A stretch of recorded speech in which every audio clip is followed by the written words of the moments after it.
আমাদের বাগবাজার গৌরীয় মঠ জোরে গৌরীয় মঠ এখানে চৈতন্য মেলা। এই চৈতন্য মেলার জন্য সারা বছর অধীর আগ্রহে অপেক্ষা করি।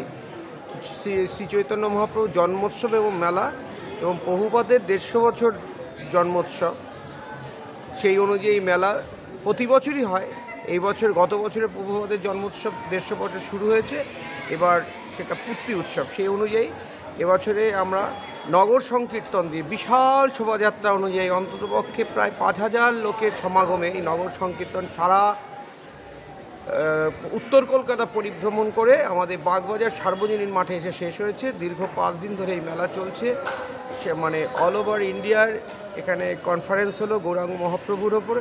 বহু মহারাজরা বিভিন্ন জায়গা থেকে এসছে। আজকে আমরা আমাদের গৌরীয় মঠের যে মহারাজ, সেক্রেটারি মহারাজ, অ্যাসিস্ট্যান্ট সেক্রেটারি মহারাজ যারা আছেন তাদের থেকে আমরা কিছু শুনে নেব। নামটা বলে দাও। উনি হচ্ছে ঋষিকেশ মহারাজ, শ্রীপাদ মধুসূদন মহারাজ। আমি বাসুদেব পাল চৌধুরী। নমস্কার, বলুন। 5 দিন ধরে আমাদের মেলা চলছে। 15 তারিখ থেকে আরম্ভ হয়েছে।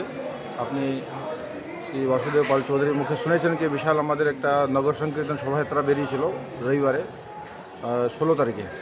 তো তার মধ্যে প্রায় 15-20টা ঢাকি ছিল, और 150টা মৃদঙ্গ ছিল এবং 150টা কলসি ছিল, তুলসী ছিল, বিভিন্ন প্রকারের একটু খুব সুন্দর করে একটা নগর সংকীর্তন শোভাযাত্রা বেরিয়েছিল।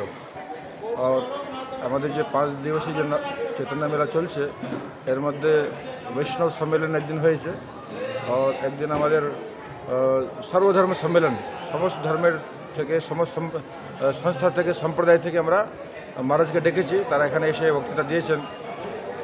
আর আমাদের গৌড়ীয় বৈষ্ণব সম্মেলন একদিন হয়েছে, সেই দিন আমাদের যত গৌড়ীয় বৈষ্ণব তাদেরকে ডেকে প্রমুখ মহারাজ এসেছেন, তারা এখানে বক্তৃতা দিয়েছেন। এবং প্রতিদিন কিছু না কিছু একটা কালচারাল প্রোগ্রাম আমরা করেছি। এবং এখন প্রায় 3 থেকে 4000 লোক আমরা প্রসাদ বিতরণ করছি। এখানে প্রসাদ বিতরণ এখনও চলছে। এইভাবে আমাদের 5 দিবসে এই চৈতন্য মেলায় শেষ হলো। ওনার পরিচয়টা আপনি দিয়ে দিন। ইনি হচ্ছেন আমাদের গৌড়ীয় মিশনের সহসচিব শ্রীপাদ ভক্তিনিষ্ঠ মধুসূদন মহারাজ। বলুন। এই শ্রী চৈতন্য জন্মোৎসব মেলা আজকালকার তো মেলার একটা উৎসবের একটা পরিবেশ সব দিকেই রয়েছে। আমরা গৌড়ীয় মঠের পক্ষ থেকে মহাপ্রভুর আদর্শ এবং শিক্ষাকে কেন্দ্র করে সমাজের বুকে এই রকম একটা মেলার আয়োজন করছি। যদিও এই মেলাটি আজ থেকে প্রায় 45 বা 50 বৎসর পূর্বে 60-এর দশকে, 70-এর দশকে সরকারি উদ্যোগে ব্যবস্থাপিত হতো।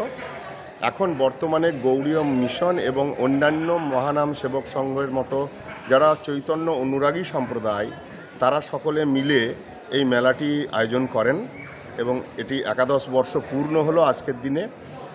এই মেলার মুখ্য উদ্দেশ্য এবং তাৎপর্য হচ্ছে মহাপ্রভুর আদর্শ এবং শিক্ষা, যেটা বর্তমান যুগের যে অবক্ষয়, সেই অবক্ষয়ের পথ থেকে সমাজকে রক্ষা করার জন্য আমরা এই আয়োজনটা করে থাকি। এর মধ্যে যে আপনি শুনলেন যে আমরা কালচারাল প্রোগ্রাম করি, আমরা বিভিন্ন বক্তব্যের সেশন থাকে, এছাড়াও আরেকটা বিশেষ দিক হচ্ছে বাচ্চাদের দিয়ে আমরা বিভিন্ন কম্পিটিশন করাই এবং তার বিষয়বস্তু হচ্ছেন শ্রী চৈতন্য মহাপ্রভু অথবা গৌড়ীয় মঠের প্রতিষ্ঠাতা জগৎগুরু শিল ভক্তি সিদ্ধান্ত সরস্বতী প্রভুপাদ।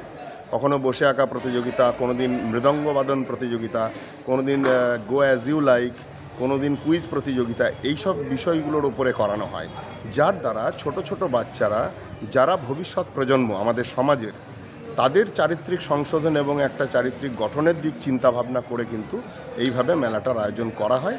আমরা খুবই আনন্দিত, খুবই উল্লসিত যে খুব সাফল্যের সঙ্গে এই 11 বর্ষ আমাদের পূর্ণ হলো। আমরা সমাজের সমস্ত ব্যক্তিগণকে, সমাজের সকল স্তরের মানুষকে এই মেলাতে আসার জন্য আহ্বান করছি। যদিও এটা আমাদের সমাপ্তি দিবস, আগামী বর্ষে আবার হবে। আমরা মূলত মাঘী পূর্ণিমার ঠিক পরেই এই মেলাটা শুরু করি, তাই সকলের উদ্দেশ্যে আমন্ত্রণ রইল। অধিক থেকে অধিক সংখ্যক লোক এখানে আসুন, মহাপ্রভুর আদর্শ শিক্ষাকে গ্রহণ করে নিজের জীবনকে সংশোধন করে এবং সমাজকে সংশোধন করে একটা সুন্দর সমাজ আমরা গড়ে তুলি, এই আমাদের উদ্দেশ্য। আপনাকে জিজ্ঞেস করি এর ঠিকানাটা এবং এর কখন খোলা থাকে এটা বলে দিন। এই মেলার প্রাঙ্গণ হচ্ছে, মেলা নয় শুধু আপনাদের মঠটা, মন্দির হচ্ছে বাগবাজার স্থিত শ্রী গৌড়ীয় মঠ, যেটি গিরিশ মঞ্চ, প্রসিদ্ধ যে নাট্য মঞ্চ রয়েছে গিরিশ মঞ্চ, তার ঠিক উল্টো দিকে গলির মধ্যে 16 কালীপ্রসাদ চক্রবর্তী চক্রবর্তী স্ট্রিট, এই হচ্ছে অ্যাড্রেস। এবং মিউজিয়ামও রয়েছে এই গৌড়ীয় মঠের মধ্যেই, শ্রী চৈতন্য মহাপ্রভুর নামে মিউজিয়াম, যার ভিত্তি স্থাপন করেছিলেন ভারতবর্ষের তৎকালীন রাষ্ট্রপতি শ্রী প্রণব মুখোপাধ্যায়, এবং এটির উদ্বোধন করেছেন পশ্চিমবঙ্গের মাননীয় মুখ্যমন্ত্রী শ্রীমতী মমতা ব্যানার্জি 2019 সালে। এবং এটি বিশ্বের মধ্যে একমাত্র এবং প্রথম মিউজিয়াম মহাপ্রভুর নামে। এই মিউজিয়ামটি খোলা থাকে সকাল 10টার থেকে 12টা এবং বিকেল 3টের থেকে 7টা। সোমবার দিন বাদ দিয়ে বাকি সব দিন খোলা রয়েছে সকলের জন্য। এখানে কোনো ভক্ত যদি আসে একটা দিন দূর থেকে, তার কি কোনো প্রসাদ পাওয়ার ব্যবস্থা আছে? হ্যাঁ, মঠে প্রসাদ পাওয়ারও ব্যবস্থা আছে। আগের থেকে যোগাযোগ করলে থাকবারও ব্যবস্থা রয়েছে। তার জন্য একটা ছোট টোকেন অবশ্যই একটা মেনটেনেন্সের জন্য মঠ পরিচালনা, আমাদের মঠ মন্দির পুরোটাই ভিক্ষার ওপরে চলে। এই যে যত আয়োজন দেখছেন, কোনো না কোনো সহানুভূতিশীল ব্যক্তি, শ্রদ্ধালু ব্যক্তি তারা ডোনেশন করেন, তার উপর দিয়েই সব হয়। অতএব মেনটেনেন্সের জন্য যতটুকু দরকার আমরা সেটুকু গ্রহণ করি। ধন্যবাদ প্রভুপাদ। আপনাদের এবার হরে কৃষ্ণের হাতটা একবার ওইভাবে একবার হরিবোলটা একবার দেখে নিন। তাহলে শুনলেন তো আমাদের গৌড়ীয় মিশন বা গৌড়ীয় যে মিশনের প্রভুপাদরা বললেন কখন খোলা থাকে এবং কিভাবে যোগাযোগ করবেন। আমরা হ্যাঁ গৌড়ীয় মিশন বাগবাজার, এবং বিশেষ করে আপনারা যদি কেউ আসতে চান, আমার যে ফোন নাম্বার দেওয়া থাকবে আপনারা যোগাযোগ করবেন। আমার একদম পল্লীর কাছে, একদম পাড়ার কাছে, যদিও আমি শোভাবাজার, এটা হচ্ছে বাগবাজার। যাকে সবাই ভালো থাকুন, সুস্থ থাকুন। আবার হবে তো দেখা। মহাপ্রভু শ্রী চৈতন্য চরণে শতকোটি প্রণাম জানিয়ে, আপনাদেরকে নমস্কার জানিয়ে, প্রণাম জানিয়ে এখানে ভিডিও শেষ করছি। ধন্যবাদ।